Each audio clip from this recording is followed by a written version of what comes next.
Hi, I'm Kai Elsbar, and I am the host of Conversations with Kai. I'm always excited every time I introduce one of my guests because they are the change agents of our society.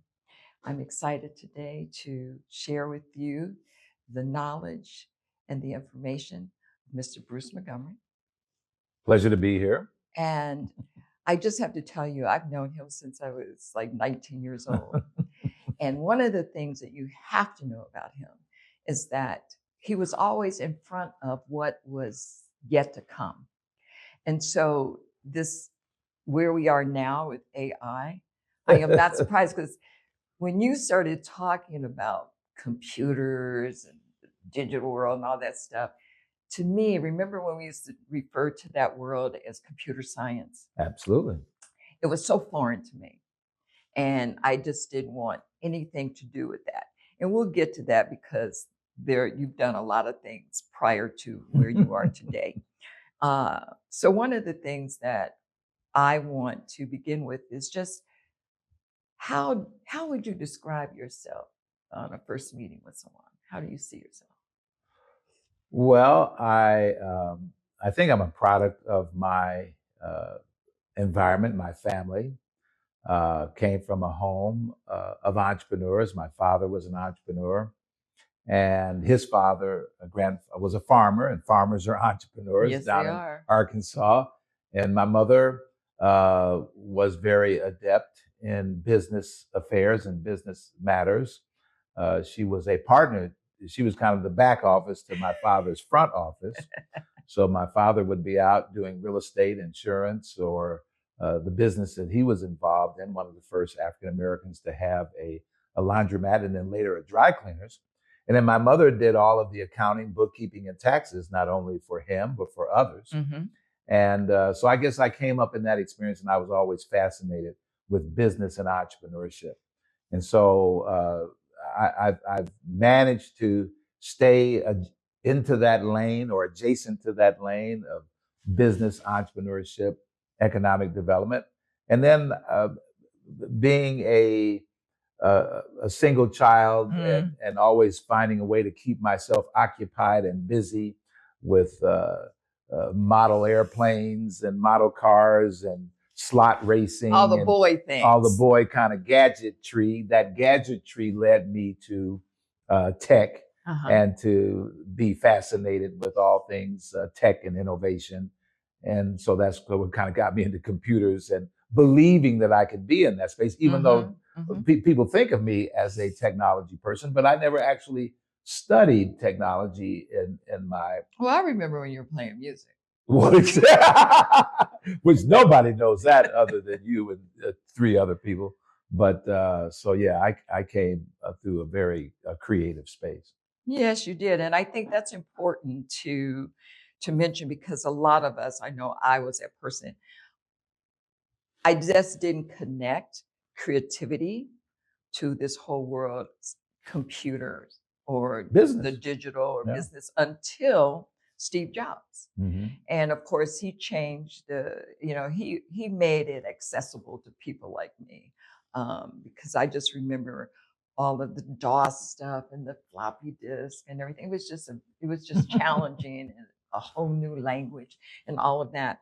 But before that, let's talk about what did you want to be, Bruce? Well, as a young person, I probably, in my grammar school and high school days, I probably thought about, flying a plane or being in the Air Force or something like that. But I became fascinated really in 7th and 8th grade with this notion of invention. And I remember telling one of my teachers, she said, when asked this question, what do you want to do? Right. And I said, well, I want to go to MIT. And she said, well, why would you want to go to MIT? I said, because people go to MIT and invent things. And she said, well, what would you invent? And I said, well, I'm going to invent something. And she said, well, what? I mean, telephone, television, anything of substance has already been invented. Uh-oh. And I said, well, I don't think so. But And so, Wow. so I kind of always was fascinated with the idea of creativity intersecting with innovation and wanting to be bringing new things forward. When we were younger, we used to watch a lot of things on television that had to do with the space age and Yes. what was coming next. The And Jetsons. when I was in college, I just thought about this recently. I was fascinated with this notion of futurism. And I used to follow one book that had a great impact on me was this guy, Alvin Toffler, that wrote a book called Future Shock. And he described, kind of these coming epochs of things that were yet unseen. And so again, that always kind of fascinated me, even though the lane that I chose to be in during school was more pedestrian. And so I kind of studied advertising and marketing with the notion of wanting to be in that space, and ultimately ended up in that space Yes. For a period of time as the early part of my career. Let's pause for a minute on that, because I think it's very important. When we spoke earlier, we were talking about youth and younger people. When we ask them, what do you want to do? It's an assumption that they know when they haven't even experienced life to really know. They only know what they think That's right. about a particular thing. So you could get involved. So you started out doing what?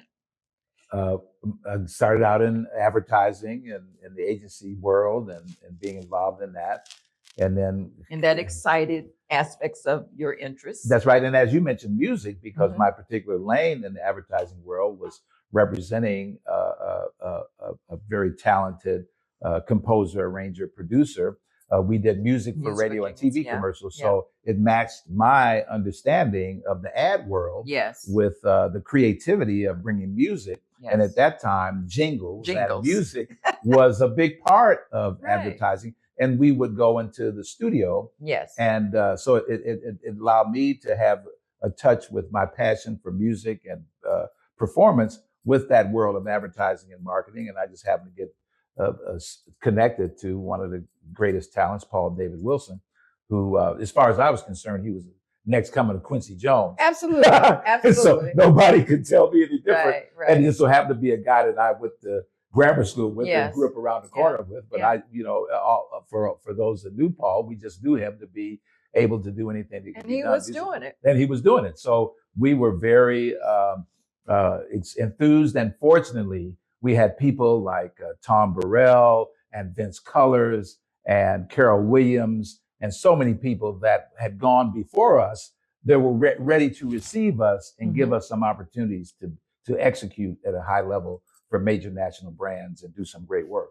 So thanks for sharing that. But I want to get back on this trajectory on. So my point is that, so you entered into that world and you married two things that you're interested in. Yes. And then you went so far with that, you said, but there's something else. I don't know if you knew there was something missing, but it led you to do some other things that you had already done.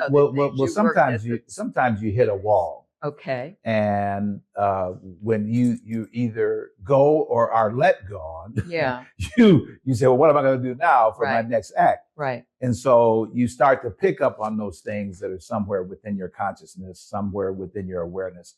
And so me having paid attention to kind of little things that were going on with some new companies and different things happening in this space. And I started to see these technology inroads. And to be honest with you, is because I felt that in the advertising world, there were the traditional brands, but there were emerging brands. And what I thought was so great is when an agency could take a company that nobody ever heard of, like a Federal Express or an MCI or a Microsoft, and then all of a sudden make them something through that marketing activity. I said, but the key is these things are innovative. And so I need to be involved with these kinds of things.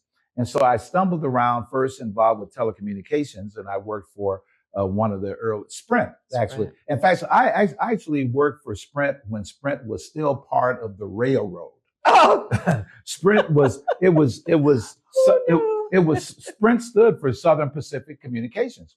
And they ran the wires that Yes. allowed them to exist along the right of way of the rail infrastructure that they had. So what allowed them to jump out here and compete was they had microwave and other services that ran through the right of way. And so Southern Pacific Communications became Sprint. Yes. And so that was one of my first forays, but that wasn't enough. I had to be involved with this whole computer activity. And so I ended up getting drafted to be in a tech firm at that time called Control Data. And then it was off to the races from there to be involved with the evolution of this business, going from these very large mainframe systems, then to mini computers, then to PCs. And then again, I happened to attend an early Apple launch event, and my mind was blown. I said, yes. because not being an engineer by background, when I went to the engineers I was working with in Control Data, and I said, well, what is this thing called a PC? And they said, oh, right. it's a joke. It'll never amount to nothing.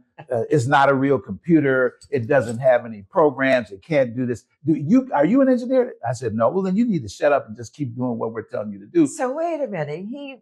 So Steve Jobs created that term, personal computer, PC, or what? Well, more or less, yes. Okay. His notion was that the computer were for individual people yes. to do things with that could add value to their experience. Yeah. Whereas the traditional corporate world of IBM and Honeywell and all these types of firms was these big, large systems that were to benefit industry or government or somebody like that. So the idea of a computer being personal was so foreign to the industry yes. that they just couldn't understand it. And when I went, one day I snuck off from the office and went to this little launch meeting, and I wasn't supposed to be there, and I acted innocuous. But when I saw how ridiculously excited human beings were that this whole notion of a personal computer, I said, you know what? I think I'm gonna be there. And so one day I was calling a big corporate client, and I said, and I was asking the CIO, I said, what do you think of this thing called personal computer? And he said, Bruce, I got one thing to tell you. Corporate America will never go for it until IBM puts their name on it.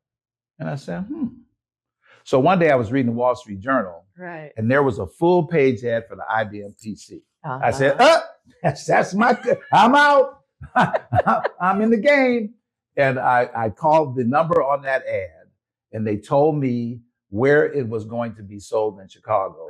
And about 60 or 90 days later, I was working at that location where the first PCs were going to be launched. And again, it wasn't that I didn't believe, because I thought Apple really was pretty slick. Oh, yeah. But it was just the corporations were like, oh, hell no, we are not going. They hadn't been convinced yet. Well, no, but they as far as they're concerned, Apple was counterculture. It was hippies. It was the West Coast. It wasn't real. And they didn't want any parts of it. But when IBM legitimized the concept, then that was why they would begin to adopt it. But then later on, when Steve Jobs came out with the Mac, and I saw the creativity, then I said, now I get to do my thing, because I can go back to my friends that were art directors and musicians and creative writers and all these folks. And I could say, hey, man, this is the computer for you. You don't want what I used to sell, but you want what I'm selling now.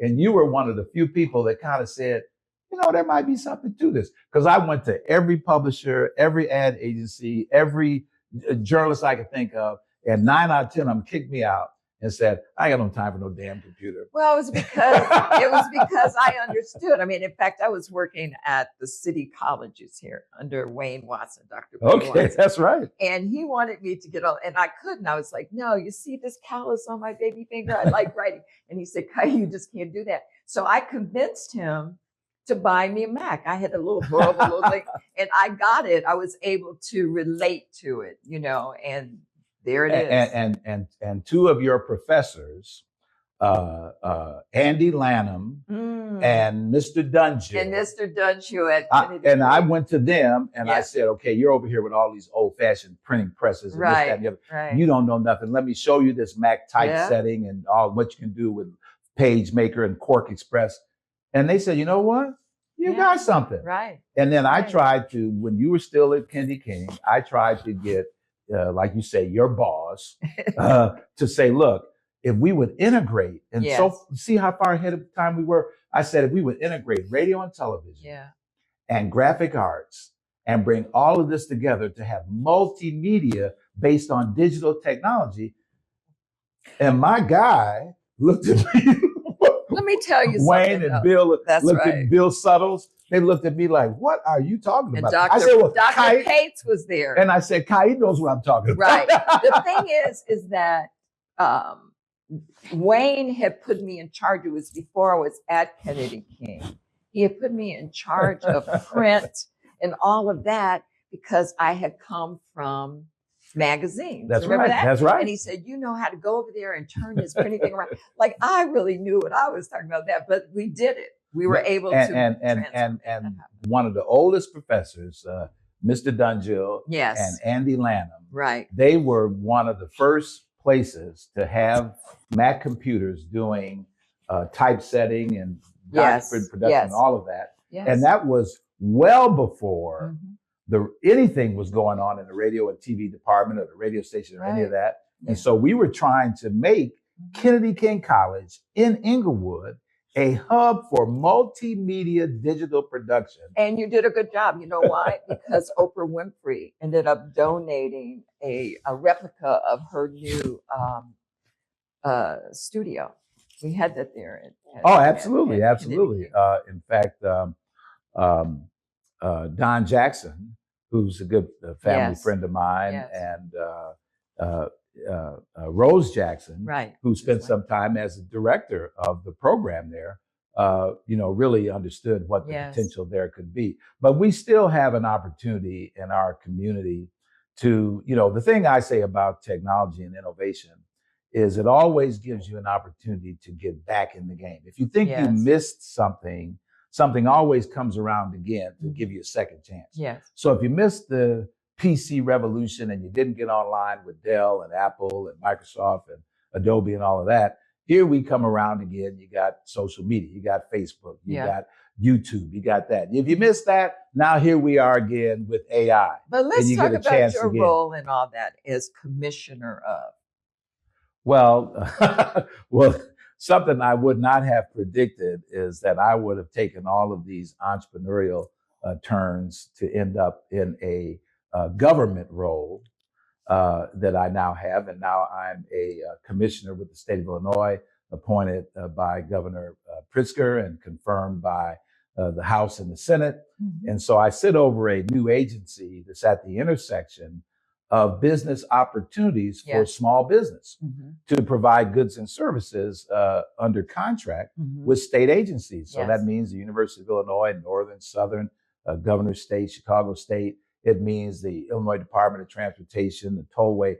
The state of Illinois spends about, state of Illinois has a $50+ billion budget. Yeah. And spends about 16 billion of that on goods and services every year. Wow. And there are laws on the books in the state of Illinois that say aspirationally 30% of that spend ought to go to small businesses in the state. Yeah. And now this is very important because we all pay taxes, but what do we get back in our communities to create economic inclusion? And so the way we do that is to bring our products, our services, whether we're law firms, accounting firms, engineering firms, architects, digital media producers, merch, marketers, any kind of business activity you could think of is incorporated into the business of the state of Illinois. Okay. So my agency, the Commission on Equity and Inclusion, is there as an advocate and an evangelist to say, we have talent in our small businesses that need to be able to do what they do for the agencies that are spending their money on these goods and services and bring innovation to bear on how government operates and does what it does. So do you find businesses being open to this continuous growth in terms of the technical world? Absolutely. We have some outstanding firms in a cross section. A good friend of mine, Robert Blackwell Jr., has a company called Quant 16, used to be called EKI has been doing this kind of work for city, state, county agencies for years. Um, we do this work at the federal level, at the national level, so much, Black people have been involved in every aspect of innovation. When I first came into this industry 30 plus years ago, I wasn't the first guy. No. There were people there before me. I just know you. But there were people, much of what we now take for granted as the innovation that we use every day, whether it's a cell phone or whether it's internet, cloud, or any of that. Black people were there doing it, making it happen, holding the patents, generating the ideas. They might have been at Bell Labs, they might have been at AT&T, they might have been at Verizon, but they were still nonetheless the people doing this work. Electrical engineers. What did we learn from the great movie about the ladies from Hampton that did the math, that put... They were always there. We were always there. And contributing in a major way. So, because again, that work that those ladies did were the first actual legitimate programs ever written for a mainframe computer. And so we didn't know that history, and we don't know our history today. So then, my role as a commissioner with the Commission on Equity and Inclusion is to both enlighten us about how we can add value to the process of contributing to economic inclusion and economic development and impact and job creation. Because that we tell our young people, go to Morehouse, go to North Carolina A&T, go to FAMU, major in engineering, get a degree. And don't you think they are doing it? Those young people are going to Morgan State, are going to all these places, and they're learning AI and engineering and machine learning and all these kinds of things.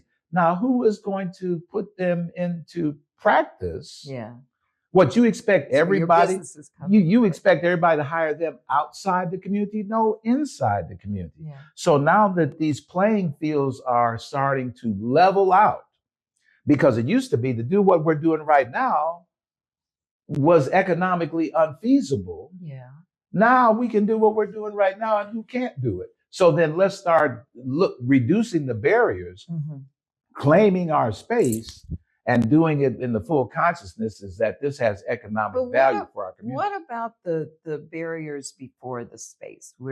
Before we get to that, I mean, that was exposed during COVID, where our children were given laptops to work at home, but then they didn't have Wi-Fi. I mean, no, seriously. No, you're absolutely right. So so my concern, and it's also pointing to a sidebar conversation that you and I had before we were on air, and that is, you said, I really wish that we would, just stop getting caught up sort of like with the flash, the bling or whatever, and really recognize, what is really of value here.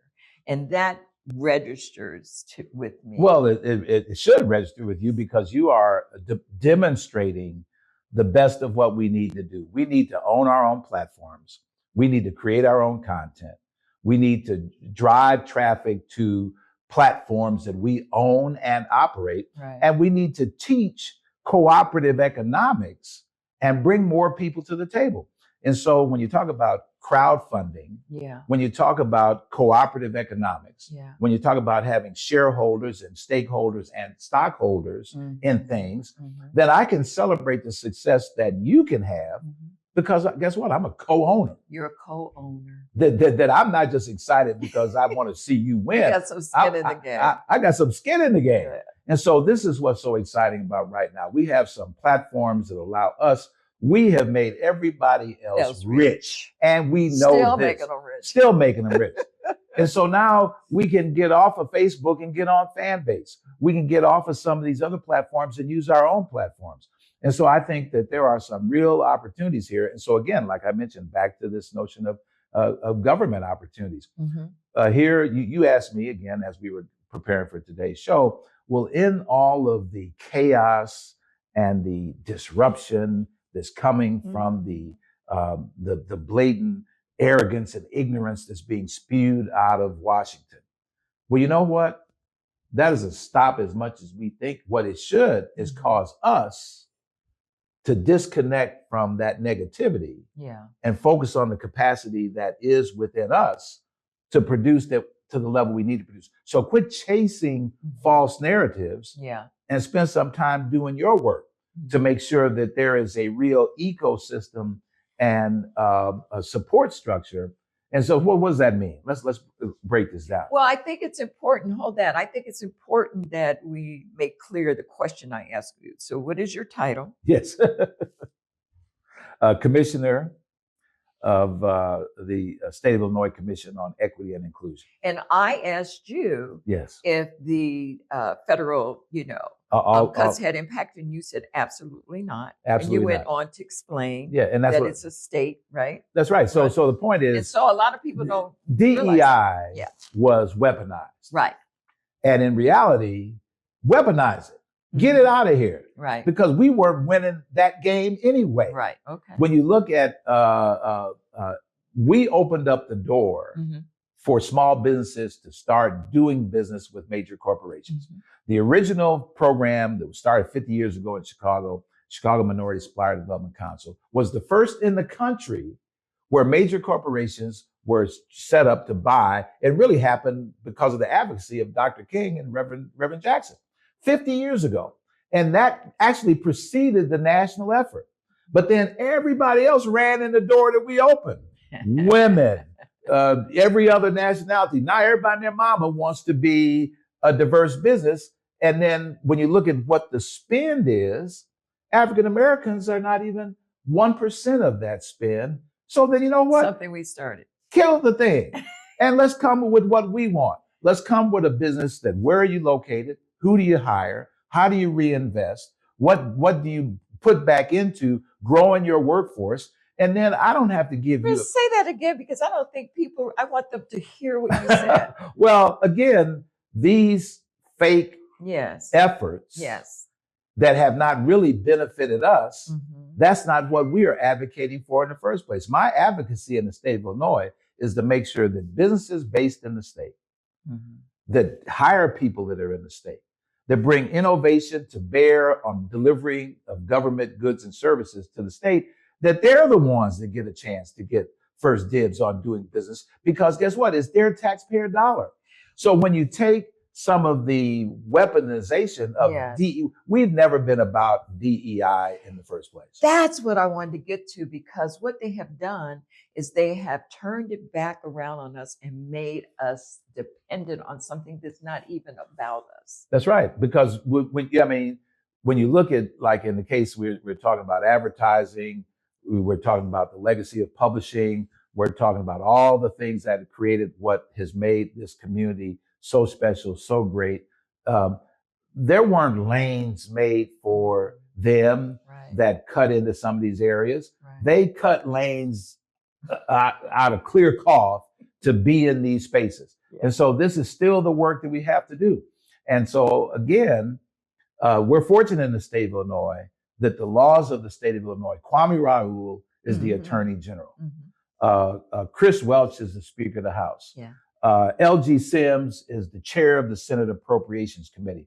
We have smart people in high places that maintain that as long as you're talking about the state of Illinois, we're going to make sure that businesses owned by Illinois residents get contract opportunities, get opportunities to put Illinois people to work, get opportunities to bring innovation into the state so the state can come out of the Stone Age and come into the modern era, is going to happen because people that know it better than anybody else get a chance to do what they can do to bring innovation forward. So again, we are blessed to be now, and I can only say it 10,000 times, where we are in Illinois and Chicago is exactly where we want to be. And I think it's important to point out, if I can just, interrupt you there, that Chicago, and I know people are going to get upset, but Chicago is very unique. Absolutely. In terms of cities in the United States where Black people are concerned. Absolutely. So much. Always has been. Right?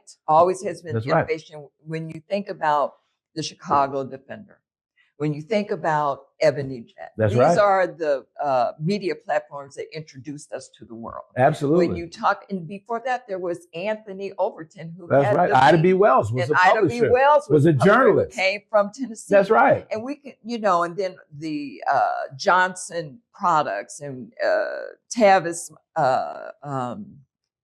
Dempsey Tavis. Dempsey Travis. Right. Travis. Right. Great You know, realtor. all of, I'm just saying, realtors, bankers. We had how many? We had what, 3, 4 Black-owned banks. That's right. In Chicago. We had a very wealthy Black community that had worked independently on their own and had not sought any money from anyone outside of us. And one thing that we don't recognize is that our young people and our youth are right at the cutting edge of, there's a good friend of mine, her name is Brittany Robbins. She runs a program called the Great Matter Experience. Okay. And she's working with teen entrepreneurs and young adult entrepreneurs. Mm-hmm. And I think we as a community need to fully embrace the creative genius that is expressed by our young people. Right. I used to be involved with going into elementary schools and talking the same kind of talk we have right now. Mm-hmm.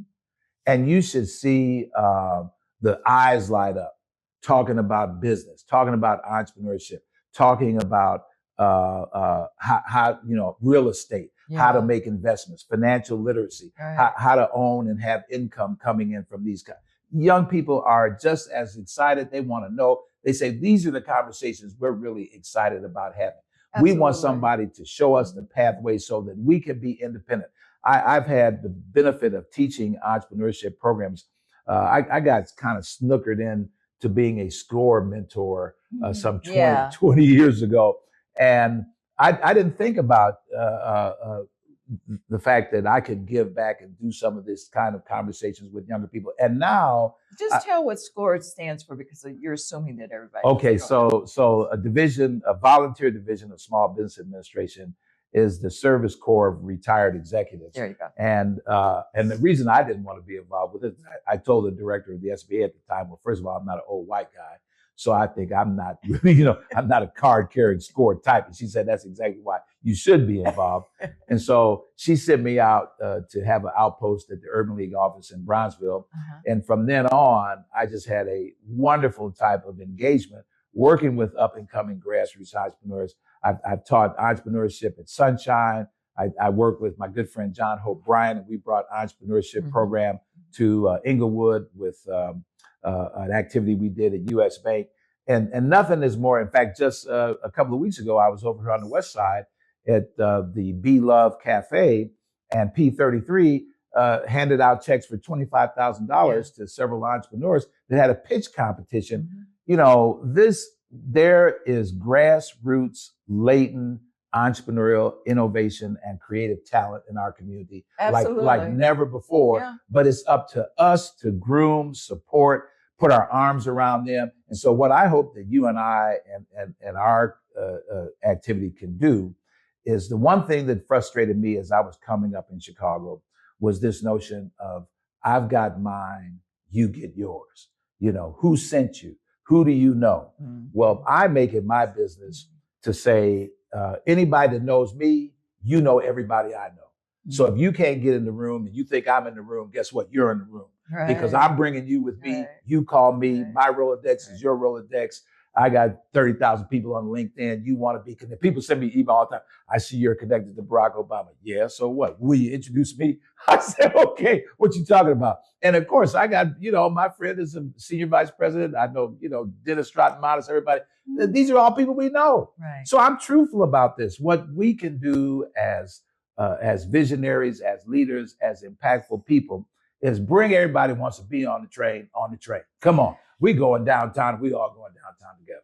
And what you're talking about is something that we're familiar with, because that's how we grew up. We just recognized each other. We didn't change because we started working it.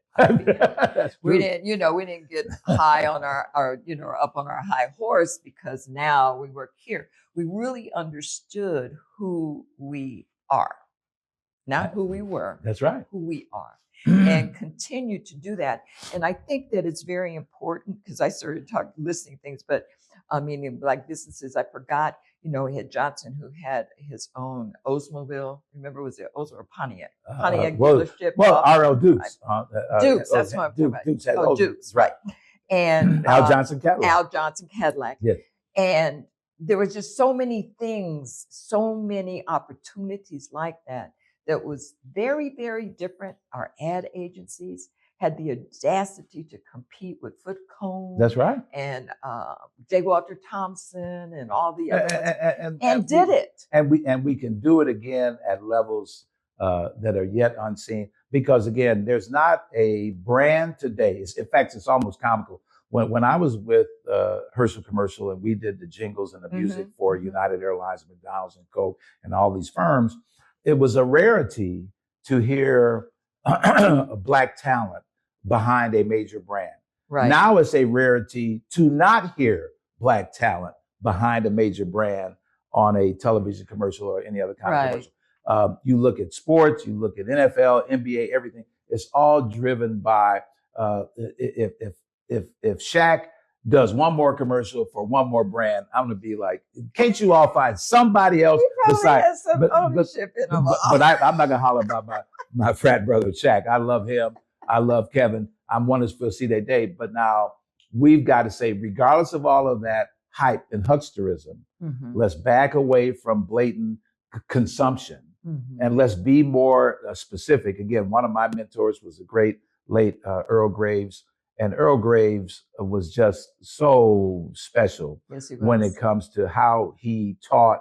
And I've been in rooms with Earl and his generation of people, and I saw how committed to excellence and passionate they were in what they did. J. Bruce Llewellyn, so many other folks out of the New York and East Coast scene. But again, we live, and it's so wonderful to see Butch Graves continuing what he does. This guy, Rich Lou, with Shea Moisture, that took over Essence magazine, and what he's doing, launching platforms for 100 female Black entrepreneurs. This is the new golden era. And that's what I see my role as: advancing entrepreneurship, advancing innovation, advancing access to capital. I'm involved with a national organization called the Black Innovation Alliance. We're working with Black innovators and entrepreneurs across this entire landscape of the United States, even going into the Caribbean and Africa. The globalization of everything. Now somebody's going to watch this conversation we're having, and because it's on YouTube or because it's on your page, somebody's going to see it in Qatar. Somebody's going to see it in Mali. Somebody's going to see it in Barbados. Yes. And now they can go on LinkedIn and say, hey, I saw that guy, and hey, will you talk to me? And here's what I'm trying to do. And so we should be so excited about the potential that we have now and the tools that we have access to. And I know personally from my trajectory, like you say, from advertising, from big tech, that the things that we can do today that are within our grasp, that you could not even get in the door on, we have platforms and tools that, Dr. King organized a whole movement without a cell phone. So Bruce, without email, without the internet. We didn't even cover 1/3 of what we could talk about. That's true. Of course, I'm going to have you back. But in winding this down, is there anything coming up that you can extend and invite to our listening audience, or how to contact you? We can also post it on there. Well, fortunately, because of another legacy Black founder in our community, WVON radio station, Melody Span Cooper, which is the continuation of that family, Midway Broadcasting. I have a show every Saturday afternoon at 3 p.m. on WVON 1690 AM, and that's also streaming on Facebook. That I talk about business, and I talk about business opportunities, and I talk about grants, and I talk about access to capital, I talk about access to contracts. And again, I love Melody and Pierre. They've been so important because they describe WVON as the voice of the nation. Yeah. And it really is. Because again, with streaming technology and everything that we're doing, we are having conversations just like we're having today that you won't get this conversation anywhere else. Right. And so it is dependent upon us to be open and receptive to our highest good and connect with the leadership and the vision and the passion that we have. And like you said so eloquently, it's not who we aspire to be, it's who we are right here and right now. Right. And fortunately, we were brought up in such a way that we had some kind of feeling that we were special, some really kind of did. feeling we could do some crazy things. And we're still here today, standing tall, doing these crazy things. And we're doing them because we want others to get benefit. We're not here for aggrandizing, whatever you want to call it. We're here to say, come on to this table, bring your companies forward. But that's the real thing, Kylie. Right. Just like here with you now, you're not just, you got a company. You have a business. I'm looking around your facilities. I'm looking at your infrastructure. That's what I want people to aspire to. I'm not in this. I need another coach. I need another mentor. I need some, I'm a single member LLC. Yeah. What Mr. Johnson did, what Tom Burrell did, what Barbara Proctor did, what Vince Cullors did, what George Johnson did, what Al Johnson did. They built companies. Yes. They employ people. They employ people. So when you come to me with your greatest thing and you tell me how this is going to change the world, I'm going to ask you how many jobs you're going to create. That's right. I'm going to ask you how many buildings you're going to buy and maintain and keep up. Because when I drove over here and I look at all the land that we have that's vacant, that could be jumping on the south and the west sides of Chicago, and how it used to jump, then it needs to jump again, where you come out of your house, get out of Starbucks, get off your laptop, go on, sign the lease agreement, sign the purchase agreement to buy that building, and say, you know what, a year from now, 2 years from now, I'm going to be employing 3, 5, 15, 20, 50 people. I'm going to be the next Mr. And we got to get off of that south side, west side. You better believe it. Right? You better believe it. We got to get off of that. We need to be talking about the south side of the globe. We need the south side of Ghana, the west side of South Africa. That's right. And so we're sitting right in the epicenter of the next great. And I tell you, with the coming Obama Presidential Center, with the leadership teams that's out here, I happen to be on the board of something called the Black Metropolis National Heritage Area, which is a designation for Bronzeville to be recognized as a historic national heritage area. And my reason for being is to do what you're talking about right now, is to make sure that people remember Ida B. Wells as an entrepreneur, that they remember all the great businesses that used to be up and down South Park and King Drive, that Parker House Sausage, all of Grove Fresh orange juice. We have more entrepreneurs than you can shake a stick at. That's what I'm trying to say. People don't even realize we had those kind of companies. And that is our history. That's our legacy. Right. The record labels, VJ Records. And Baldwin Ice Cream. All of these businesses are the catalyst for the kind of prosperity that really changed the landscape of this entire country. So we've got a responsibility as business owners and entrepreneurs to again, create the one thing that we may have dropped is the fact that we needed to create more equity so that more people got checks as a result of the growth and success of these businesses, that they weren't seen as individual, that they were seen as something that benefited the broader community. So thank you so very much for being my guest today. And Bruce, if I haven't said it today, I am so glad to know you and have you in my life. Thank you so much. Same here.